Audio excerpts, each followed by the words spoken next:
Bienvenidos al podcast donde la educación se construye escuchando. Ponte en primera fila.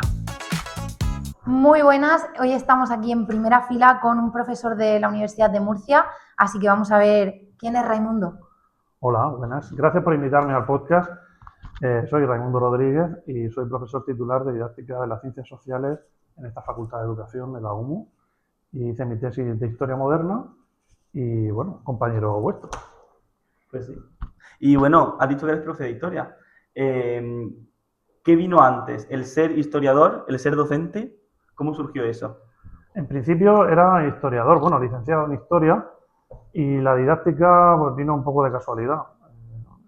No iba enfocado yo en esta línea docente, aunque hice el CAP, el actual máster de secundaria, pero circunstancias de la vida, casualidades, me llevaron a trabajar aquí. Empecé como asociado y desde el año 2019 soy titular. Soy también ayudante doctor, contratado doctor interino. Ha pasado por todas las fases. Me falta un peldaño solo, pero bueno, no sé si llegaremos.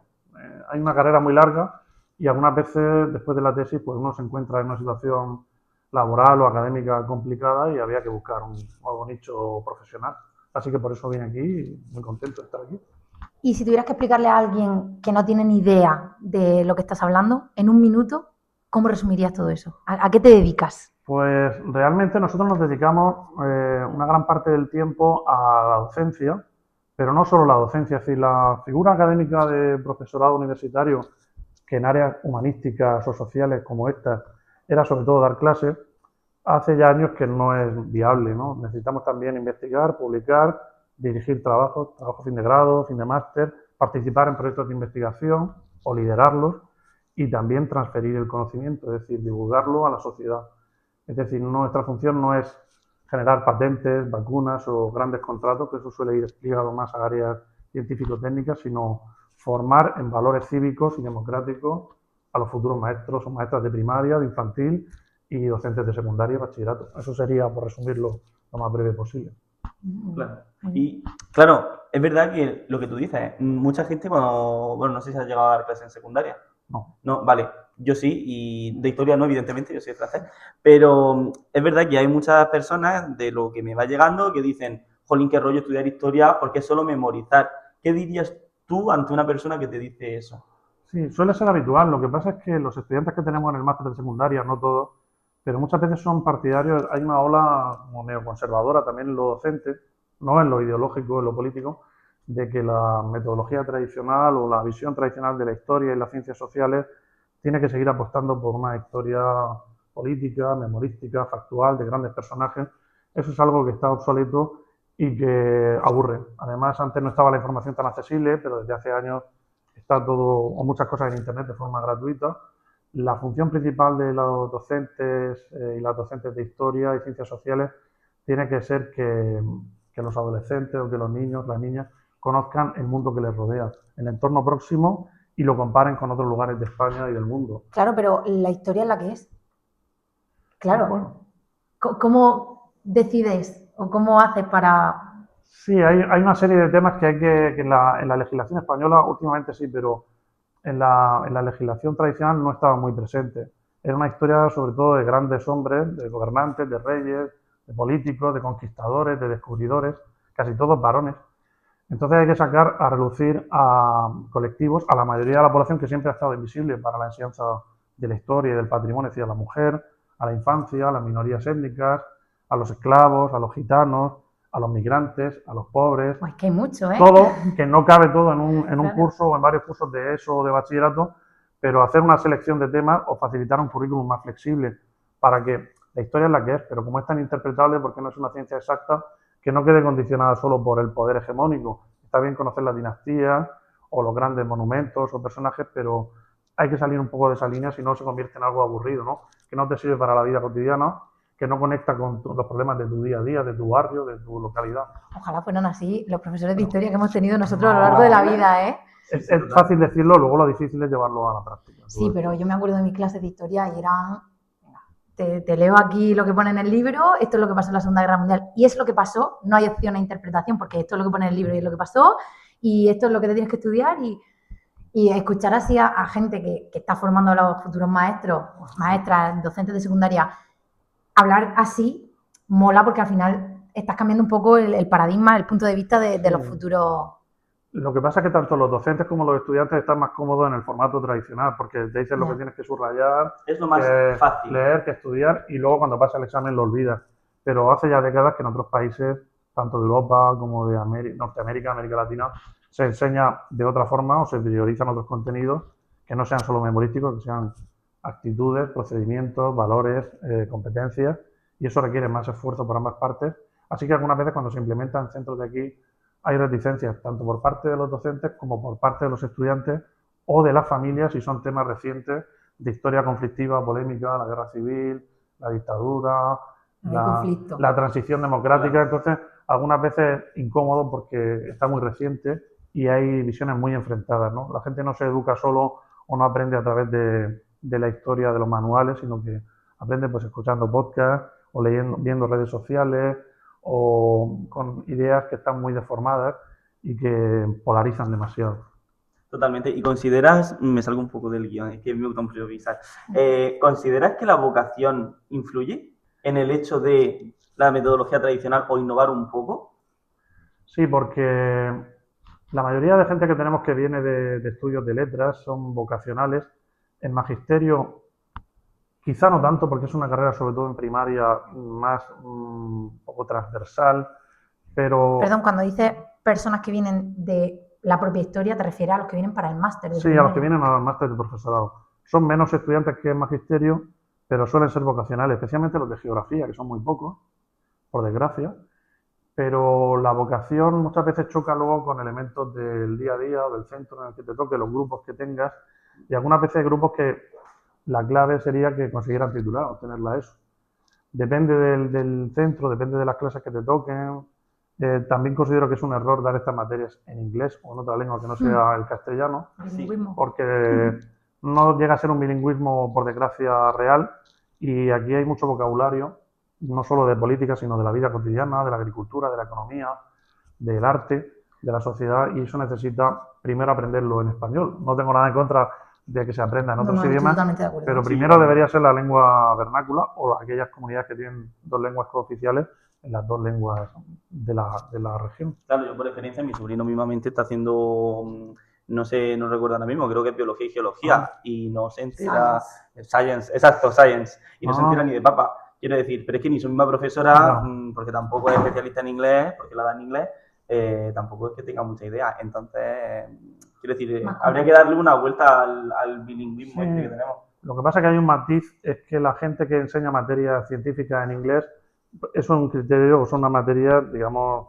un poco más objetiva, porque están enseñando matemáticas, física, química, pero en materias humanísticas o sociales, que es más subjetivo, que depende de la nación o de la región, o de la ideología del que enseña, del que aprende, el darlo en inglés resulta todavía más complejo.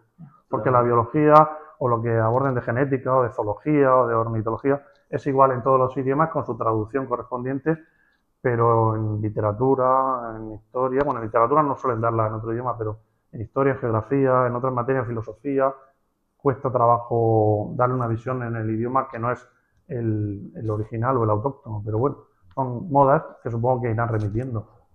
No lo sé. Y estamos hablando del bilingüismo, pero ¿por qué crees que sigue siendo importante enseñar historia cuando el alumnado que tenemos hoy lo tiene todo a la distancia de un clic?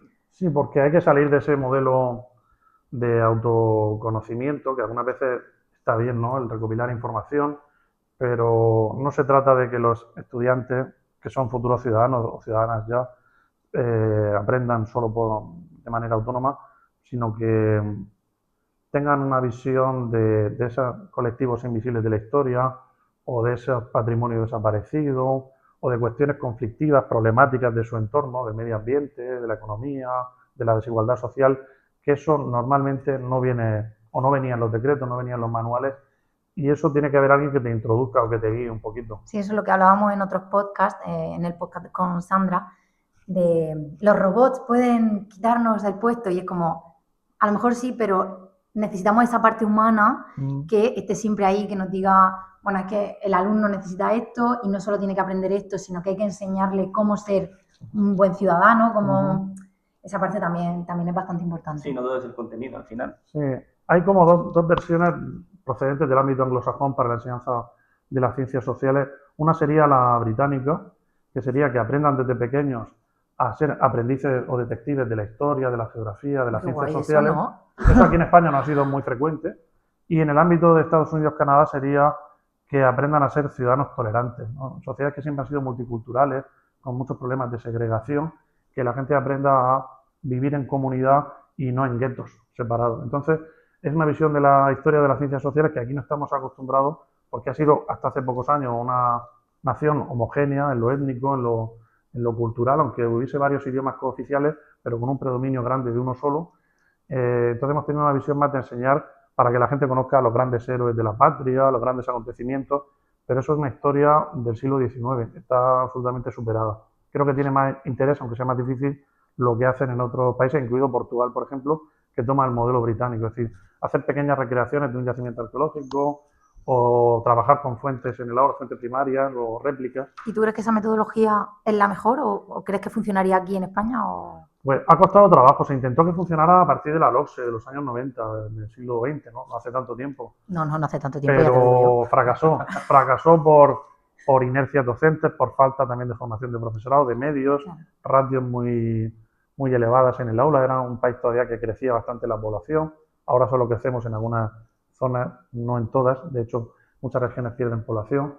Yo no sé si es viable aquí, pero la historia tradicional o las ciencias sociales tradicionales son aburridas. Hay que darle una vuelta a esto y requiere de nuevas metodologías o de combinar lo clásico para introducir los conceptos, el vocabulario, la cronología y llevarlo hacia una cuestión más lúdica, participativa, donde los estudiantes también hagan algo, no solamente escuchen, subrayen y unan con flechas o rellenen huecos en blanco. Sería la idea, pero luego llevarlo a cada aula o a cada centro, quizá en primaria, donde está más acostumbrado a la innovación didáctica, lo puedan abordar con más facilidad, con más prontitud, pero en secundaria y sobre todo en bachillerato costará más trabajo, pero se tiene que ir en esa línea porque si no se queda absolutamente obsoleta la disciplina geográfica social. Como diría Miguel, cada maestrillo tiene su librillo. Claro, Pues sí. sería una idea. ¿Y cómo crees, qué técnicas emplearías para motivar a los alumnos y que no se pierdan, que no se bajen del barco? Es difícil, pero aquí lo que intentamos en el grado o cuando lo llevan a las prácticas en el colegio, lo comprueban si es viable o no, o las prácticas del máster de secundaria, es que pongan a los estudiantes que van a tener luego en las aulas de primaria, de infantil o de secundaria a trabajar. Es decir, que resuelvan o que indaguen sobre una problemática social de la actualidad, de las que aparecen en las redes sociales, en la prensa. Ahora, por ejemplo, en lugares como la región de Murcia, pues cuestiones como el Mar Menor, los incendios forestales, la desertización, la pérdida de patrimonio o la ruina de algunos elementos, yacimientos que pueda haber en su comarca, en su pueblo. Tiene que ser convertirlo en agentes o en ciudadanos críticos con su entorno. Lo que pasa es que no es fácil salir del aula y algunas veces pues se tiene que hacer pues, dependiendo del calendario, del número de estudiantes que tengas, pero yo creo que es viable y lo que hay que hacer es intentarlo por lo menos. Si no, nos quedamos en lo de siempre. Y sabiendo lo mucho que te gustan los museos y todo eso, ¿qué papel puede jugar el patrimonio, los museos, las ciudades como espacio de aprendizaje? ¿Crees que es viable llevarlos a los alumnos a ese entorno? Sí, porque los museos serían uno de los agentes educadores más importantes que tenemos. No siempre grandes museos, porque muchas veces en el entorno donde vivimos tenemos museos pequeños, locales, centros de interpretación, también los archivos. Claro, porque yo estoy pensando, cuando te hago esta pregunta, yo pienso, nosotros somos de Murcia, yo pienso en el centro de Murcia, pero claro, no es solo el centro de Murcia. Claro, pero Murcia es enorme. Lo que pasa es que lo tenemos casi todo concentrado en la ciudad. Hay algún pequeño museo ya en pedanías de Murcia, centros de interpretación, en Monteagudo, en Puente Tocinos, pero es difícil incluso para la gente que es de allí o vive allí, muchas veces no ha ido. Tiene que haber una programación que no sea solo ir a ver el museo o el centro de interpretación, porque una vez que lo he visto, ya no vuelvo, ya lo tengo visto. Lo que procuran las personas que trabajan en museos en los últimos años es hacer todo tipo de actividades, no solo en el día de los museos, sino presentaciones de libros, exposiciones temporales, visitas teatralizadas, visitas temáticas, rutas, por ejemplo, como las que tiene el Museo de la Ciudad, el patrimonio femenino o la historia de Murcia vista desde la perspectiva de mujeres ilustres, no siempre hombres. Entonces, requiere ir con cierta frecuencia. No vas a ver siempre lo mismo porque van a cambiar piezas o vas a ir solo a una charla o a una conferencia, pero llevarlo también desde el colegio sobre todo aquellos colegios o institutos que están en el centro, lo tienen muy a la mano. En otros ámbitos más alejados, pues lo incluyen en su programación, pero también es verdad que algunos museos, aquí en Murcia no tanto, tienen cada vez más recursos online. Entonces hay que aprovechar eso también y colaborar con ellos, porque ellos están abiertos a que les ofrezca o que les pida colaboración. Hay que acercarse a ellos también. Yo conozco un centro que no le daban la posibilidad de salir porque era un alumnado complicado, pero tenían unas gafas de realidad virtual y entonces se metían en los museos pues, para que los alumnos salieran del aula, entre comillas, y pudieran ver esa parte que no podían ver dentro de los colegios. Sí, aquí lo que pasa es que tenemos la costumbre de cuando viajamos a una ciudad grande, importante, una capital cultural, ir de cabeza a ver algunos de los museos o a un museo de referencia, aunque sea caro, aunque no nos dé tiempo a verlo bien porque es muy grande. Aquí tenemos muchos museos, pero la mayoría muy pequeños y con poca dotación económica y de personal, pero las colecciones que tenemos en algunos de estos museos, que son de referencia autonómica o cuyas colecciones pertenecen al Estado, son muy importantes, ¿no? El de Bellas Artes, el Arqueológico de Murcia, sí, el Ramón Gaya, son lugares donde gente que viene de fuera pues lo tiene también en su listado cuando vienen aquí de turistas. Nosotros tenemos que ser turistas en nuestra propia región o ciudad, ¿no? Porque muchas veces lo que tenemos más cerca pues lo tenemos olvidado o parece, bueno, como lo tengo tan próximo, no hace, ya iré a verlo en otro momento, ¿no? Sí, el Pero de bueno, nunca llega, ¿no? eso no Siempre llega. nos vamos súper lejos, pero Tengo no... otros planes o tengo en la vida cotidiana otras cosas que hacer que me aceleran más o que me pillan más de lleno. Pero bueno, se puede ir combinando. Un poco de aquí cerca, un poco lejos, y viendo que aquí también hay cosas importantes y la mayoría de nuestros estudiantes, no todos, y su familia, no suelen ir o no van a menudo en su tiempo libre, pues animarlo a que desde el ámbito escolar vayan alguna vez, entiendan que lo que hay ahí es entretenido, es importante, a modo de pequeño juego, quizá no ver todas las salas, seleccionar algunas piezas y a partir de ahí luego que ellos en su tiempo libre, cuando vayan adquiriendo más edad, más madurez, consuman esa cultura que suele ser gratuita o a un precio muy reducido. Eso me parece súper interesante porque cuando vamos a un museo es como tengo que verlo todo, Sí. no me da tiempo, tengo que ir sala. Nunca me había parado yo voy a ver esta sala, voy a centrarme Claro. en el... Porque realmente no lo disfrutas. No, claro. Pasa rápido, se me acaba el tiempo. Se agobia uno con Claro. tantas piezas. Y no consigues toda la información que puedes obtener. No en la el museo. asimila, ¿no? Te necesitaríamos para grandes museos estar meses, semanas enteras yendo, pero ya no vivimos en esa ciudad o vamos para unos días solo. Claro. Pero es verdad que con todo lo que hay en internet, esos grandes museos además lo tienen digitalizados los fondos. A mí particularmente sí que me gusta intentar verlo todo cuando voy, pero no todo el mundo aguanta tantas horas de visita. Es cansado y es complicado también entender la información que transmiten esos museos, de filosofía, de arte, de historia sagrada, de literatura. Requiere también una base, ir entrenándolo poco a poco, pero bueno, una afición, igual que otra cualquiera, pues se va cultivando y al final pues uno descubre cosas nuevas, artistas nuevos o artistas emergentes vivos, o lo que a cada uno le guste. A mí me gustan más los de tipo pinacoteca o grandes museos de cultura, de arqueología, pero entiendo que hay otras artes más actuales y otros estilos que también, el impresionismo también me gusta mucho, que antes no era la prioridad para mí, pero si hay un museo aquí en España, por ejemplo, como el Thyssen, que tiene colecciones impresionistas, que aquí son muy poco frecuentes, pues un lugar que visitar, ¿no? Porque son el inicio de la pintura moderna, ¿no? Claro. Y aunque no sea tu campo, al final siempre vas aprendiendo, sí, porque claro. luego uno va leyendo también cosas en internet o alguna guía y va conociendo otras obras, otros artistas que no pensaba que le fuesen a gustar tanto. Claro, pero bueno, complementando de poco a alguna poco, forma. ¿no? Por ir viendo como nuevos autores literarios, nuevas películas, nuevos géneros, es decir, ir abriendo un poco el abanico. Pero hay que dedicarle un ratillo de vez en cuando, si se puede.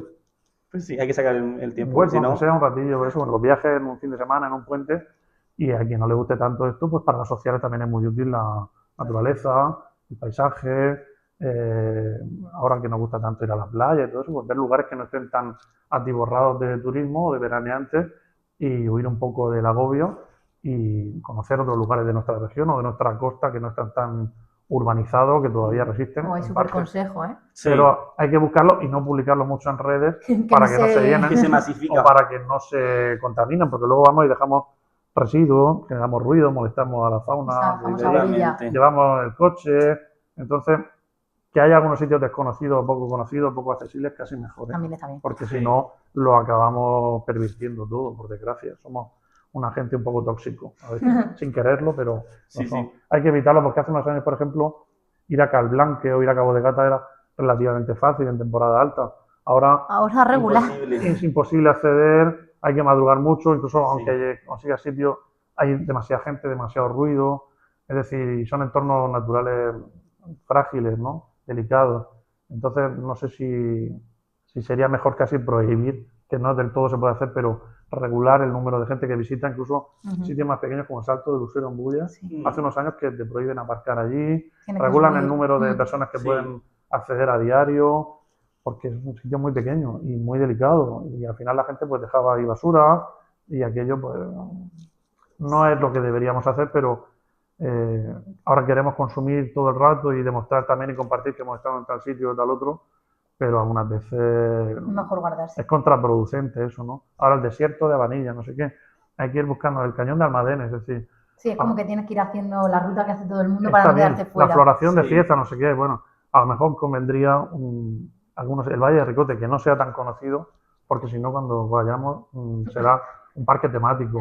Tonto. Aquí no tanto, pero en otras regiones o sitios más Sí que turísticos pasa. Sí, sí pasa, claro. expulsa a la población local, genera trabajo, pero encarece los precios, el turismo, no sé, por lo menos en lugares como España, en Europa, está llegando a un momento de agotamiento, ¿no? De inflación de precios y de, por lo menos en los sitios más famosos, más conocidos, si nos quedáramos unos años, no digo en modo pandemia, pero en modo En stand-by. más casero, de En off. desplazarnos a sitios más cercanos y poco a poco. Y no solamente en época alta, que es cuando podemos viajar, pero desde luego es más lo que contamina muchas veces que lo que genera de beneficio para la gente que vive ahí. Pero bueno, vivimos de eso en muchos lugares de España Pues y por desgracia no tenemos muchas más industrias, pero esta del turismo también es muy contaminante. Y el desplazarte hasta allí, aviones, cruceros, todo eso.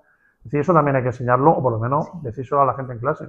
Y cuando estamos haciendo algún viaje, también tenemos ¿Qué que ser supone? conscientes de Claro. que dejamos una huella. los riesgos que conlleva. Y bueno, es verdad que también hay que desplazarse, no vamos a estar todo el año sin salir, pero antiguamente, hace un par de generaciones, la gente no salía casi, Y ahora. no viajaba casi, no había vuelos muy accesibles. Ahora es todo el rato consumo Sí. acelerado para la foto, para Instagram, pero que luego realmente no ha habido un pozo de decir, voy a conocer esto en profundidad, con Lo he detenimiento, disfrutado, he aprendido. he aprendido algo o he valorado lo que había antes, lo que hay ahora. Por desgracia ahora es este check, me voy a otro sitio, a otra ciudad, otra Venga, playa, siguiente, ya lo he visto, otro siguiente. acantilado, otro puente, es decir, bueno, está bien, pero realmente eso lo podrías ver desde casa, porque luego ves también la realidad que hay detrás, 200.000 personas en cola para una foto, para un selfie, es decir, que ya llega a niveles ridículos, pero afortunadamente en la región de Murcia, o sobre todo en el interior, no llegamos a esos extremos y espero que no lleguemos tampoco nunca, porque estamos más tranquilos yendo a un En pueblo nuestra pequeño burbujita. o a un lugar de interior o a una playa, una cala que no esté masificada, por lo menos que se pueda estar tranquilo. Lo que más se valora es el silencio, diría yo, pero no sé si lo conseguiremos algún Sí. día. Y estamos hablando un poco así como de la parte externa. Vamos a introducirnos un poquito así en la parte de la universidad, en el ámbito de la investigación y la innovación. Sabemos que has participado en un mogollón de proyectos de investigación. ¿Cómo nace una investigación educativa en tu ámbito concretamente? Pues nosotros tenemos en el grupo Didáctica de las Ciencias Sociales, DICSO, lo creó un profesor que fue profesor de secundaria, director de instituto, profesor de primaria, y lo que ha hecho siempre ha sido tener un vínculo con profesores asociados que trabajan en esos niveles educativos iniciales e intermedios para detectar carencias o para atraer de otros países líneas de investigación que aquí no eran muy habituales o que bueno, pues, no eran muy frecuentes y que podrían llevar pues, una mejora de detectar necesidades o mejorar la evaluación, adquirir más competencias históricas. Entonces esa ha sido la línea. En los últimos años sería trabajo con museos, con actividades que se pueden llevar primero al aula de secundaria sobre todo y luego ponerlas en práctica en alguno de los museos. Qué guay. Y también la lucha contra la desinformación o los bulos en redes sociales. Porque Madre si tenemos mía, que sí. Tenéis trabajo, ¿eh? hablar de totalitarismo, lo hacemos a pequeña escala, pero colaborando con otras universidades, con gente de otros países y tomando el modelo de esos grupos pioneros a nivel europeo o internacional, que algunas veces nos dan ideas a los investigadores principales para proponer un proyecto, que no siempre es fácil conseguir la financiación, que luego tenga buenos resultados, pero es la cantera, ¿no? Nuestra también para doctorandos, gente que se forma aquí y que lo hace vinculada a un proyecto, algunas veces en secundaria, otras en primaria, dependiendo de cada proyecto, si es coordinado, si solamente desde la UMU, pero siempre solemos tener en el equipo a gente de otras universidades o gente que tiene un bagaje pues, en secundaria o en primaria, o en bachillerato, en infantil, para que no quede esto en una burbuja. Al final, Compartir. la clave La sería palabra. también hacer cosas de investigación que puedan redundar en el aula, que mejoren, o por lo menos intentar que mejore, que no se queden solo en la burbuja de las publicaciones universitarias, que está muy bien, sino que puedan Sí, servir pero es una forma de llevarlo a la realidad, también ¿no? a docentes que están en el día a día no universitario, y también le preguntamos a estudiantes de grado y de máster sobre cómo han aprendido ellos o qué es lo que más les ha gustado o menos en su época de ¿Os dan bachillerato ideas ellos? o en grado. Algunas veces sí, porque cuando coinciden mucho los cuestionarios que nos comentan, o grupos focales, entrevistas, aparece esto que decía ahí hace un momento, ¿no? De demasiada memoria, demasiada teoría, poca puesta en práctica, pocas fuentes primarias en el aula, poca salida del aula o del colegio, del instituto. Entonces lo que hacen es confirmar o no, pero hay matices algunas veces entre comunidades autónomas o entre universidades, o entre la formación, si los estudiantes vienen de un bachillerato de ciencias sociales, vienen de otro de ciencias experimentales o científico-técnicas, no sé cómo llamarlo, pero bueno, intentamos ir haciendo alguna cuestión de este tipo que conecte con el aula, sobre todo. Claro. Y el hecho de coordinar un grupo, sea de innovación, sea de investigación, es difícil en el sentido de tengo que estar constantemente teniendo ideas, de dónde las busco, qué hago con la inspiración, de dónde la busco, de dónde la saco. Realmente, como está todo tan burocratizado, lo más difícil es coordinar un grupo de investigación, porque hay que dar resultados, hay que hacer memorias anuales, memorias de fin de proyecto. En mi caso, como coordinador de grupo de transferencia de conocimiento, es más sencillo, porque sería pues, dar alguna instrucción o hacer también algún balance de las actividades o las publicaciones que han tenido que ver con innovación educativa, a un congreso, etcétera. Pero lo más complejo aquí en la universidad, sobre todo la investigación. Además, es lo que marca tu currículum y lo que te hace consolidarte o pasar a tiempo completo o no. Es decir, lo más preocupante, la financiación también depende más de la investigación.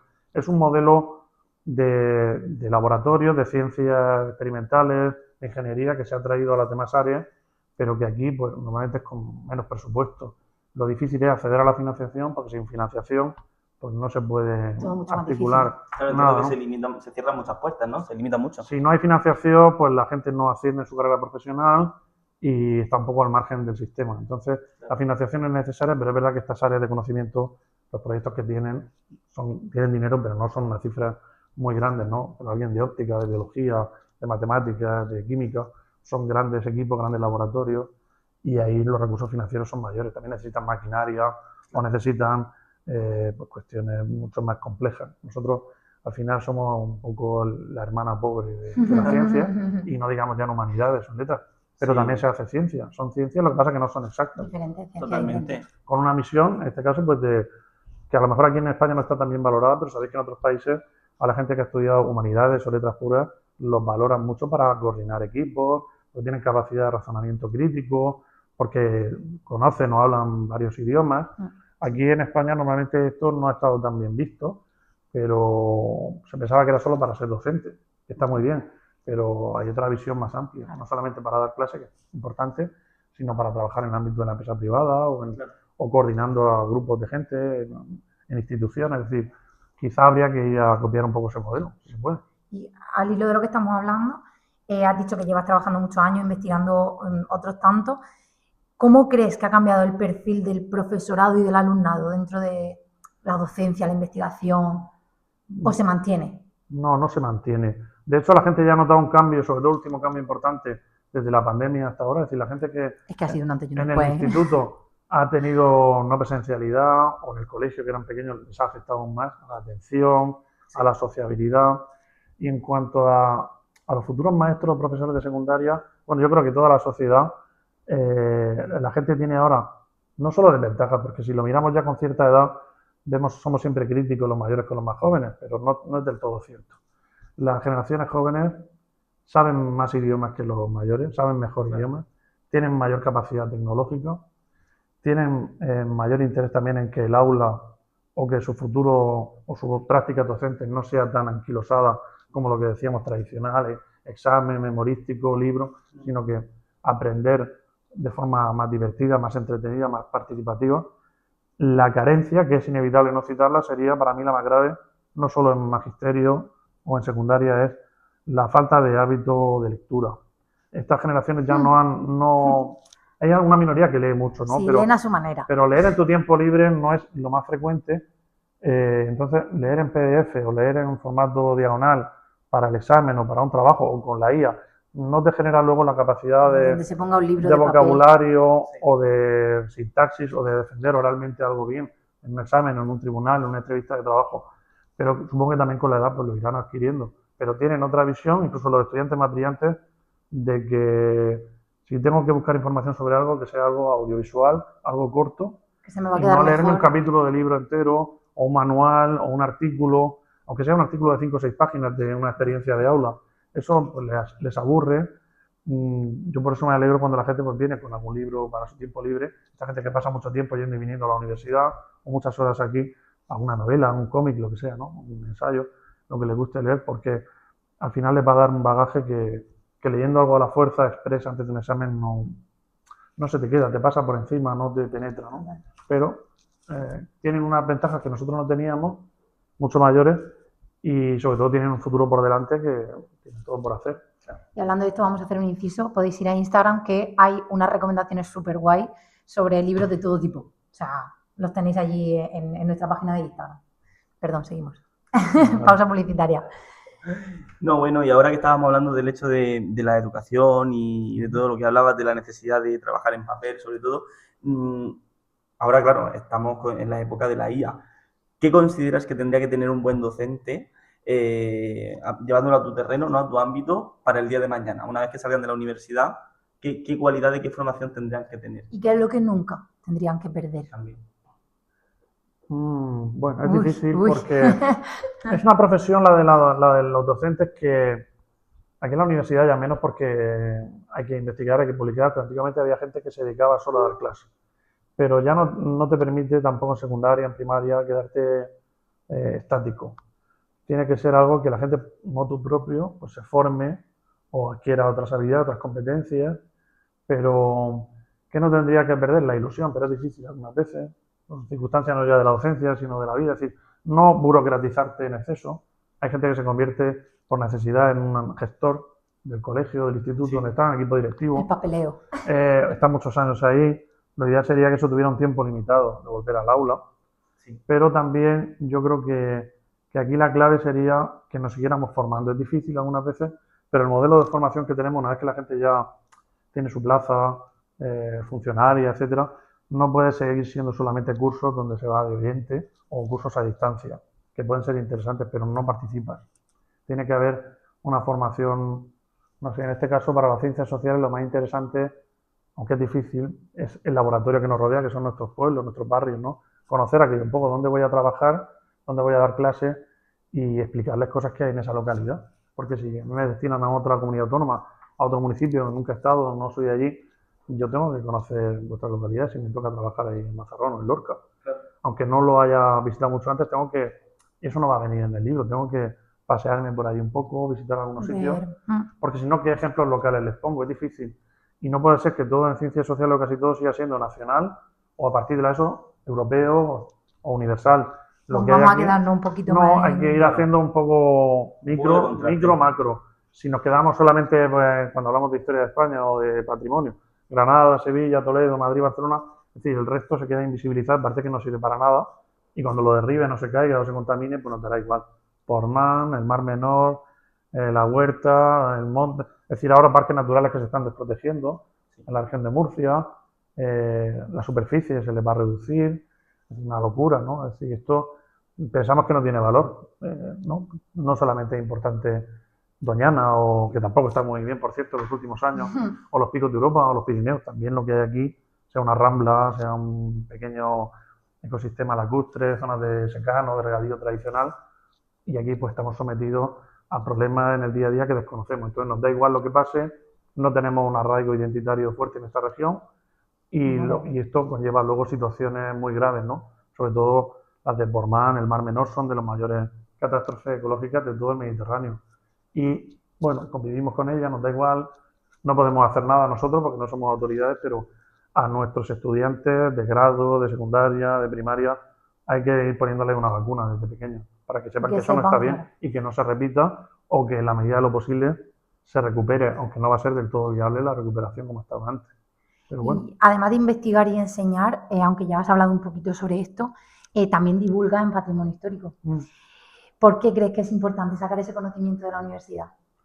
sí, porque nosotros tenemos aquí, en estas didácticas específicas, como la vuestra también, una doble identidad entre la didáctica y la historia o la geografía o la historia del Hay arte. la doble vía. Entonces, es verdad que ya nos dedicamos profesionalmente a la didáctica, pero yo tengo que colaborar con museos, o con asociaciones, con colectivos vecinales, ONG, y mi preocupación para que eso sirva de algo a la sociedad no puede ser solo las publicaciones, la carrera académica que se queda en una burbuja interesante, necesaria, sino que tiene que ser hacer accesible, fácil, entretenido lo que ocurre a mi alrededor. A todo el mundo. A todo el mundo. Entonces, en este caso, pues cuestiones como la huerta, o el patrimonio desaparecido, o los artistas menos conocidos, las mujeres, etcétera, tengo que exponerlo o tengo que publicarlo en sitios donde lleguen a una charla o en un libro divulgativo o en unos materiales didácticos o colaborar con colegios y, bueno, a pequeña escala, pero hacerlo de vez en cuando. Pero no puede ser llegar directamente al instituto o al colegio, tiene que ser quizás alguna vez a través de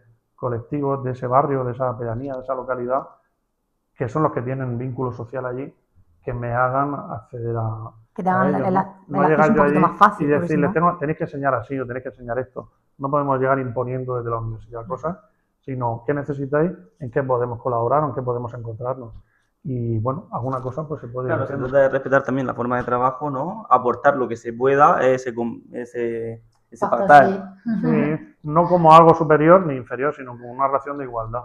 Muchas veces en etapas preuniversitarias nos ven como alguien que llega a pontificar, y eso no tiene por qué ser así, pero tampoco nos tienen que ver como un agente enemigo externo que va a evaluarle. La figura del docente universitario está un poco distorsionada. Totalmente. Pero luego no es real, porque la mayoría de la gente somos compañeros o hemos estudiado con esos profesores o profesoras o maestros, es decir, que han sido compañeros nuestros, son de nuestra generación, son amigos. Lo que tenemos que hacer es ir allí. Quizá a lo mejor, por ejemplo, cuando yo he ido a institutos, en colegio ha sido más fácil, a dar alguna charla divulgativa sobre patrimonio, sobre paisaje. En cole es más fácil que en instituto. En cole en los últimos cursos, sí, más atención. En instituto se dispersa más. Sí, por lo una que edad sea. más complicada, o saben que no les va a puntuar nada eso para el examen, no tienen que hacer ninguna tarea, entonces se distraen más. Pero quizá en vez de ir yo o una persona cualquiera a dar una charla allí, pues sería colaborar con esos docentes del instituto para que ellos hagan la visita a los sitios de los que estamos hablando, o un aprendizaje de servicio, o una salida escolar, donde tengan que vincularla a su materia, a su evaluación, en pequeños grupos, etcétera. Pero ir yo a dar ahí una charla, que está muy bien, pues resulta como lo de los cursos de docentes que hemos dicho hace poco. La gente desconecta, se aburre, más de 20 minutos no te hacen caso.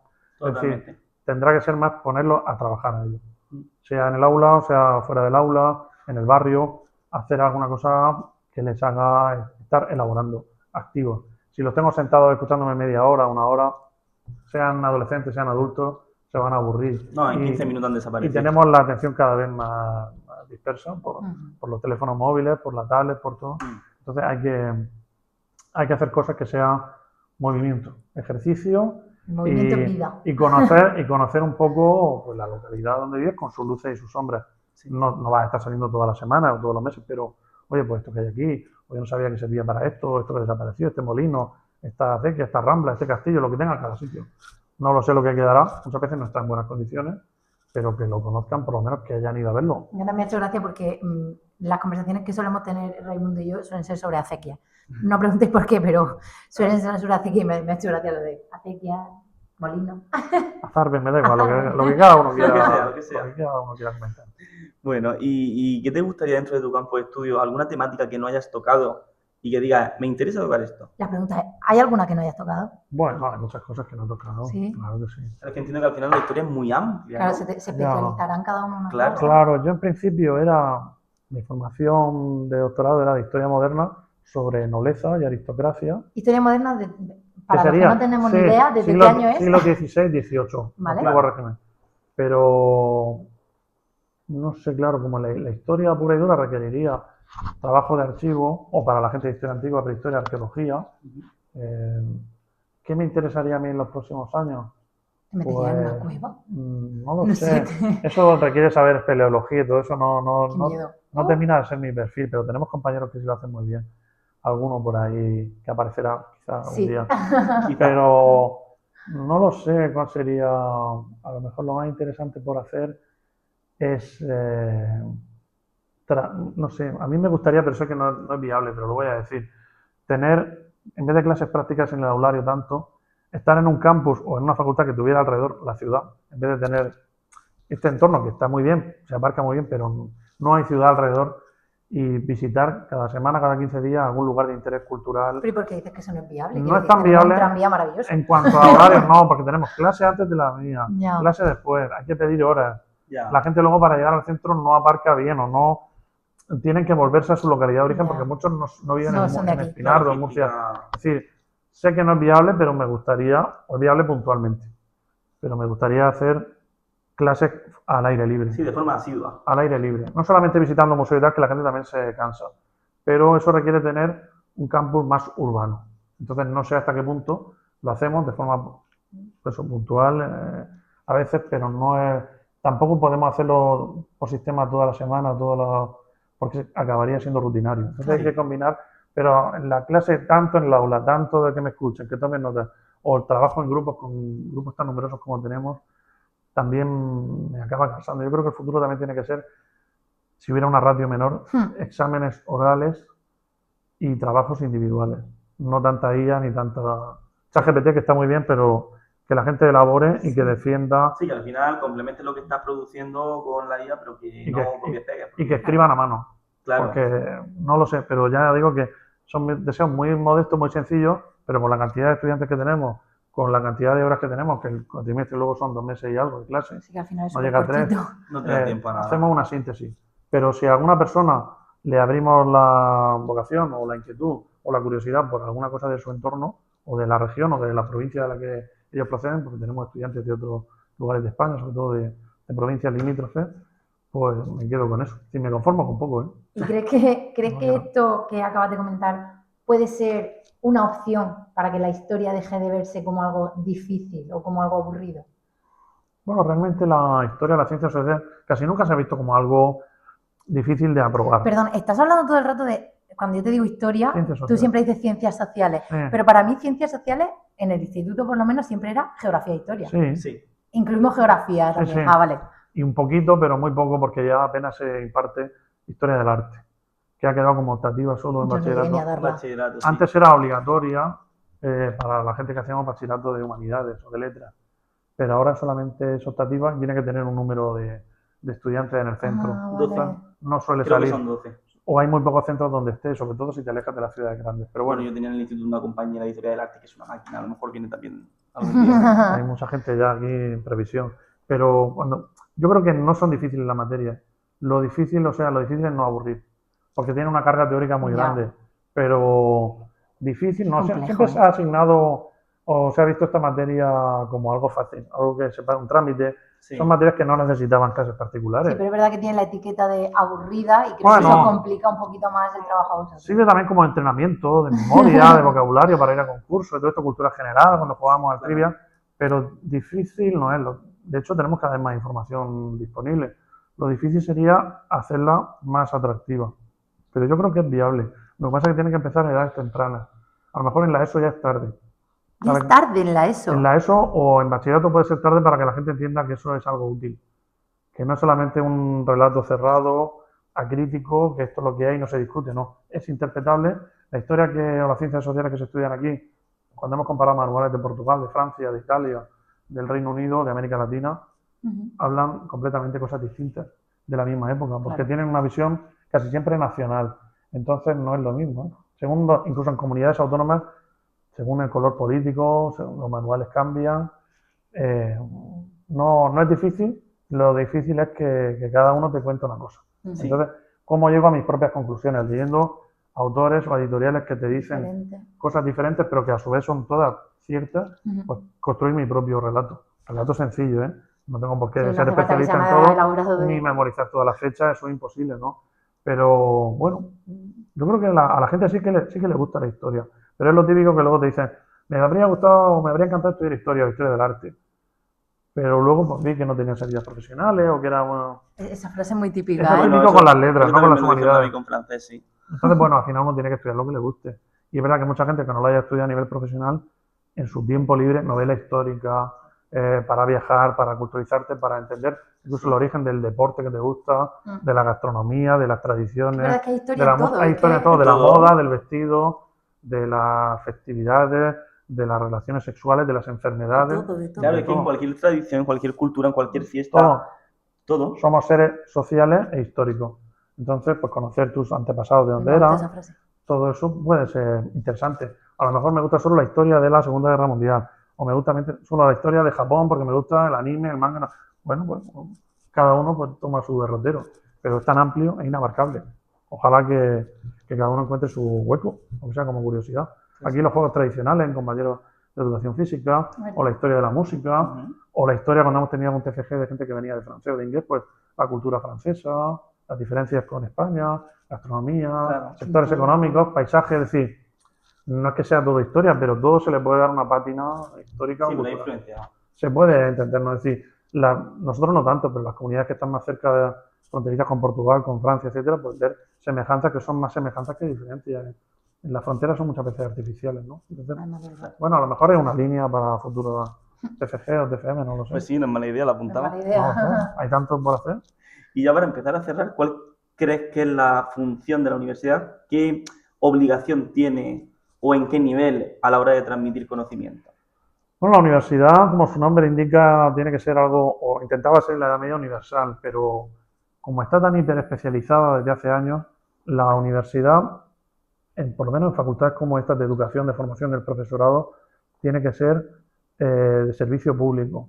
En una institución pública como esta tiene que ser, ante todo, conseguir, que muchas veces nos ocurre aquí, los estudiantes que tenemos, graduados, graduadas, egresados, son la primera generación de su familia que ha accedido a estudios superiores. Es verdad, ¿eh? Sí. Muy poca gente, sobre todo de los pueblos, incluso de pueblos que están cerca de las ciudades, muy poca gente tiene padres o los dos padres con estudios superiores o incluso intermedios.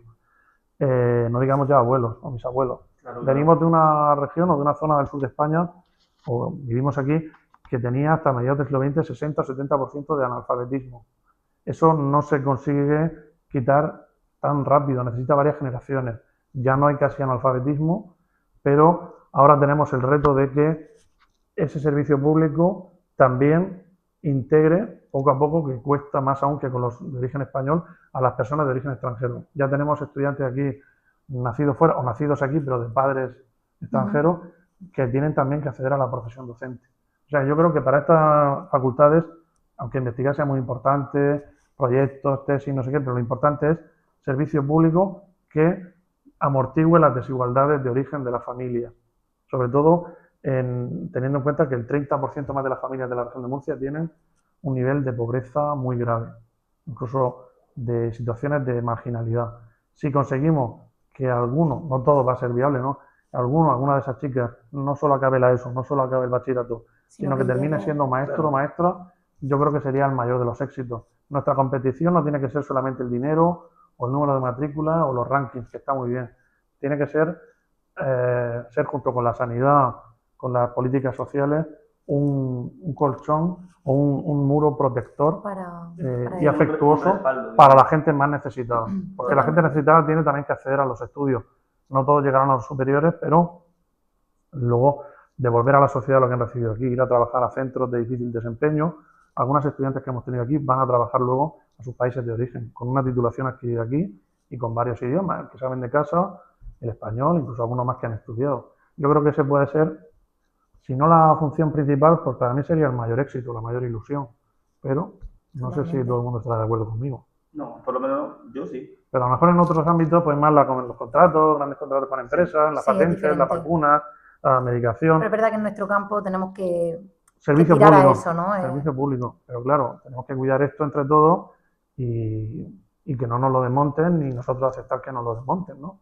Porque si lo vamos deteriorando, como pasa sobre todo en la sanidad, pero en la educación también necesitamos menos ratio, necesitamos más personal. Sí. Es decir, si yo no tengo las condiciones adecuadas, no solamente aquí en los colegios, que no tienen aire acondicionado, institutos, lo normal es que esa gente luego, esas familias, se lleven a sus hijos a concertados. Claro. Entonces, yo no tengo nada en contra de los concertados, pero si lo público estuviera bien cuidado, no estuviera descuidado, no se dedicara el dinero a concertados o privados, o antiguos privados, ahora concertados, lo público pues seguiría siendo el lugar de referencia para la educación, pero se ha desvirtuado tanto, no porque lo concertado sea malo, sino porque hay una competencia desleal. O sea, tienen mejores instalaciones, tienen horarios más flexibles, tienen más actividades extraescolares, tienen comedor, tienen piscina, tienen no sé qué, eso. Un público muchas veces no funciona el ascensor. Si tengo un alumno o una alumna con problemas de movilidad, no puede estudiar ahí. Sí, o no, infraestructura, o no todavía no puedo dejar a mis hijos porque tengo que recogerlos muy pronto. Es Sí, decir, la conciliación familiar también va a regular. Claro, también influye. aquí evidentemente nadie paga lo que valdría realmente la matrícula de la universidad. Pagan un precio, pero que tiene mucha financiación. Nadie paga de 6.000 a 8.000 euros que valdría cada año de matrícula. Claro.